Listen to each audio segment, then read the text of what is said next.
Hi, everyone. Thank you so much for being here today for Discovery Days here at the Oklahoma Hall of Fame Museum. Let's first start off by thanking our free family sponsors at the Chickasaw Nation at the Inasmuch Foundation for making this possible. Okay, as many of you guys know, here at the Oklahoma Hall of Fame, our mission is to tell Oklahoma's story through its people because we believe Oklahomans and future generations of Oklahomans, so that includes you guys, are going to be changing the world or actively changing the world today. Okay, so for today's Oklahoma Hall of Fame member feature is Nolan Fuqua. He was known as the master in the art of caring. He was actively involved in the Boy Scouts program and worked with several groups to better opportunities in the state of Oklahoma.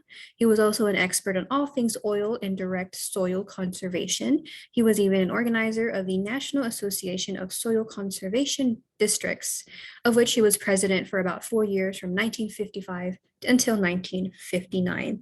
So Nolan Fuqua follows today's theme of conservation, things outdoors, includes like bugs and insects and stuff like that, things we need to keep more in mind and try to preserve. So that leads us to today's story time, which is a lovely book called Waiting for Wings. So in this book, we're going to learn about, the whole process of how a caterpillar turns into a beautiful butterfly. So let me go ahead and switch my screen's over here so you guys can see the book that we're going to be reading today.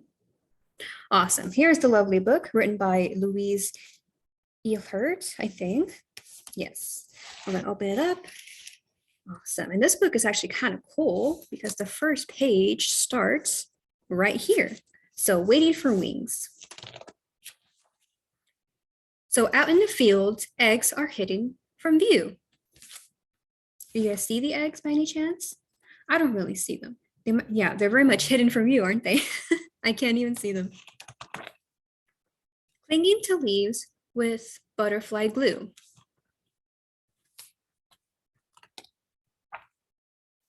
Soon caterpillars hatch. They creep and chew.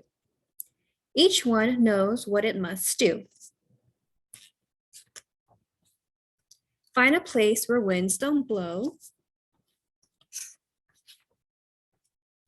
Then make a case in which to grow. Caterpillar changes now begin. So that makes sense. I feel like here in Oklahoma, where we get very strong winds, I'm not sure if caterpillars or butterflies can really survive out here. They might need somewhere that's less windy. So body and wings take shape within. When it's time, each case, its form. Do you guys know what the case is called? You see it? That's a little case that they're building. If you know what it's called, shout out loud. I want to be sure you know. Oh, there's another one. And another one. Got 4 cases. So wings unfold, new butterflies are born. See, the cases are out. They're getting out of their cases or cocoons. And now they're transforming into their butterfly cells. So they pump their wings, get ready to fly. Kind of like an engine. Gotta pump it up a little bit before you start flying. Then hungry butterflies head for the sky, looking for flowers with nectar to eat. They catch a whiff of something sweet. They follow that fragrant scent of perfume. Move the book, there we go. Until they find our garden in bloom. We've been waiting for wings. Looks like they're attracted to the very brightly colored flowers with a lot of nectar to feed off of. We watch them circle, land on their feet.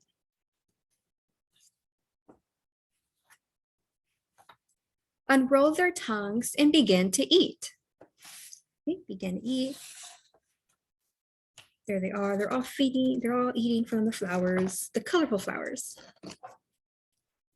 They dip and sip.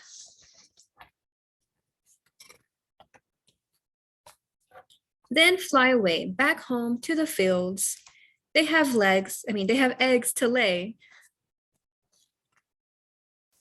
Okay, so that comes into a full circle of the whole butterfly process. As you guys can see, read from the last page, you know, they went full circle and now they're going to redo the process all over again by laying more eggs and leaves and stuff. But this book is very handy in case you guys ever want to find it either at your local library or at a store or bookstore. It's really nice because it kind of teaches you some names of some butterflies.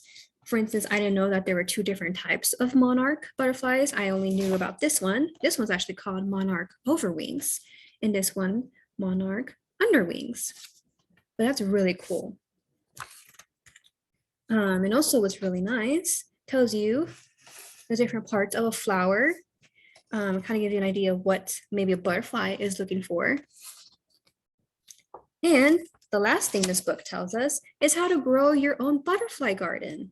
So I know I mentioned we do have high winds here, but hopefully, you know, whenever it's not high wind season, there is time for you to grow your own butterfly garden. You know, have a beautiful garden with enough flowers to attract more butterflies. But yeah, that concludes today's story time. So that leads us to today's craft, which we're not making butterflies today, but we are making something with wings that also likes to, you know, that also eats from flowers. So that is our lovely bumblebees. I already have a few examples right here, kind of give you guys an idea of how to design your bee. Or if you don't want your bee to be like black and yellow, it can be any color you want. So this is what we're making. I use a clothespin. You kind of just like pin it anywhere on your clothes, on your finger, and it looks like you have little bumblebee puppets. But these are our examples. I'm gonna put these to the side and get our supplies that we have from our craft kits, or if you're gonna use this on your own supplies at home, that's a-okay too. For this craft, I'm actually gonna be utilizing glue dots, but a glue stick also works just fine, or normal glue. So this is everything I need. A yellow crayon, here we go. This should be everything I need. So if anyone's wondering, this is a 3-inch circle and a 2-inch circle, but honestly, any different size circles, it doesn't have to be precise, will work just fine. We just happen to have precise circles. So I'm going to start by actually go ahead and coloring my bumblebee. So I'm going to start with the black stripes here. I'm going to start doing it this way.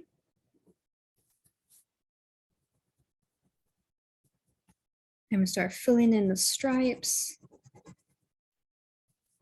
And your stripes can be either really thin or really, you know, pronounced stripes. And it's okay if the stripes are not perfect, if that they're not perfectly even. That makes it more fun, see? Yeah. Also makes sense, you know, this is round. This is a round circle, so it's okay if things are not even. Kind of adds to the illusion that it's round. Okay, I'm almost done with my stripes. I'm just going to add one more. And you're more than welcome to add stripes to the small circle if you want to. I think I just want to leave that completely yellow. So put my black crayon away and I'm going to start coloring my circles with just the yellow crayon now. And a little tip, you might want to be careful not coloring too close to the black stripes. Oops. Because then the yellow kind of gets some of the black crayon. It starts making it a little bit streaky. So this is what I'm doing. I'm just going to color away. But I hope everyone had a good start to their week. It was the first day of March. Wow, that's crazy that we're already in March, the 3rd month of the year already. But that's exciting. That means daylight saving time is coming. So that means longer days. Of course, the warmer weather after February. I don't think I'm the only one who's tired of having ice storms twice in 1 month. So I'm very much excited for like spring weather to come and unfold on us. Oops. But like I said, I'm just coloring this yellow. Oops, I had some black crayons on that part, but that's okay. So I'm just going to completely color this. Okay. Oops. And try not to sweep it across the table here. Now, the next step I want to do is go ahead and just add a nice smile to my bumblebee. So that's what I'm going to do. I'm just going to, whoop. There we go. I might give it like some cheeks. There we go.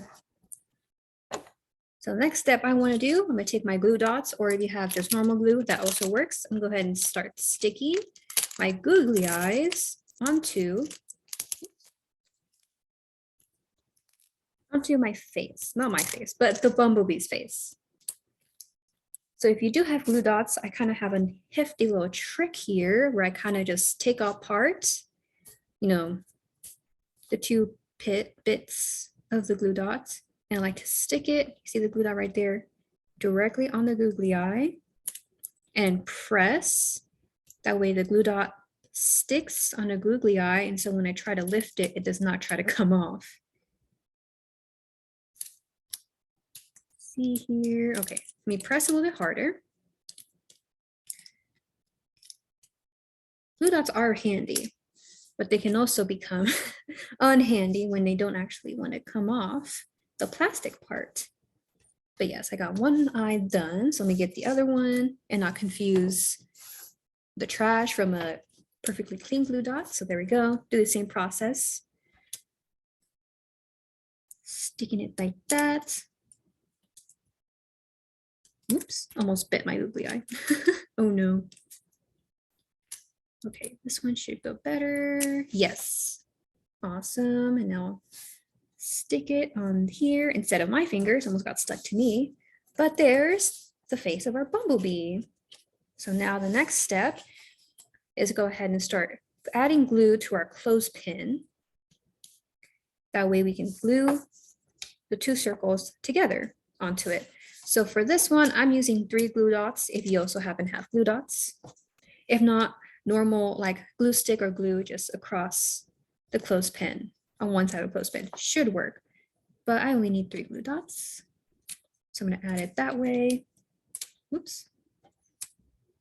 These are very sticky. They do not want to come off the plastic. So I'm gonna get 2 more here. Oops.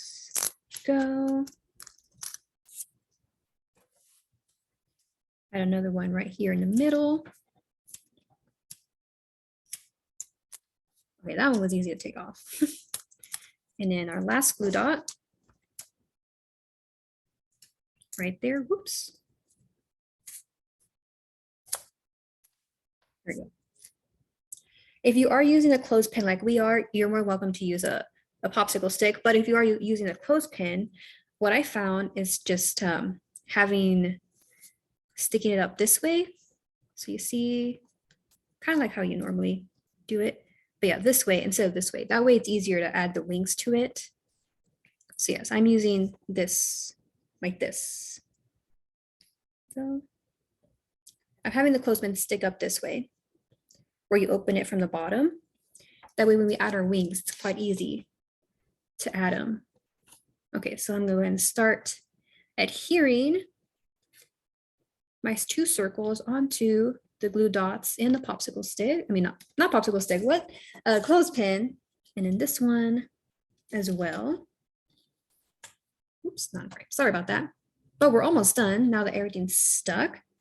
Now the next step is just adding the wings. So we're using colorful pipe cleaners to give our bumblebees, nice colorful wings. So what I did here, I went ahead and just straighten it out. Whoop.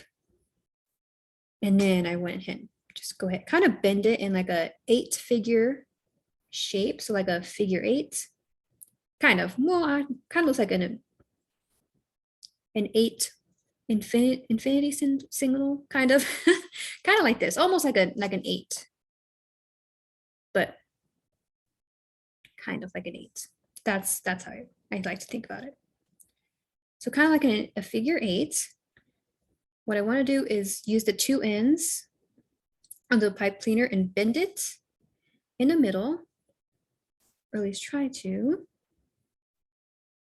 That way it stays this shape and doesn't go anywhere. So I'm trying to maneuver my wings to make it more round. If you don't want your wings to be round, if you want to be more pointed, you can absolutely do that. I'm gonna try to maneuver them this way. Don't worry, there'll be enough time to shape them again when we stick them in. So what's nice about using the clothespin is all you have to do is just put it there and close it, and it just stays that way. Don't need to add extra glue, but if you want to, you're more than welcome to add more glue. That way it stays. But what's nice is that you don't need to. So now the last thing I'm doing is just fixing the wings again. It's okay if it's not even. I kind of like it when they have uneven wings. But that is the end of today's craft of making a little bumblebee using some stuff you might have at home, like a clothespin, some extra circles, and just a couple crayons. And if you don't have googly eyes, you can just use a black crayon and draw on the eyes. But let me get my other two. It looks like I have a small little family of bumblebees. So that is today's craft. So I hope you guys enjoyed it. Let me stop sharing my screen so we can see. There we go. Let me pull them up together. Like this. This is what we made today. And you can make as much as you want if you have all the supplies. You might want to ask your grown-up if you can use all the clothespins at home. But if they say yes, that's great. But I hope you guys enjoyed today's Discovery Day, learning about our Hall of Fame member, reading a book about butterflies, and making our old little bumblebees. All really nice since they're on a clothespin. You might be able to stick them like on a tree branch or like maybe like a branch of a flower, and you can have your own bees in your garden. But these are way bigger than a normal bee. But that's just an idea. But I hope you guys have a good rest of your week, and I will see you for next week for next week's Discovery Day. Bye.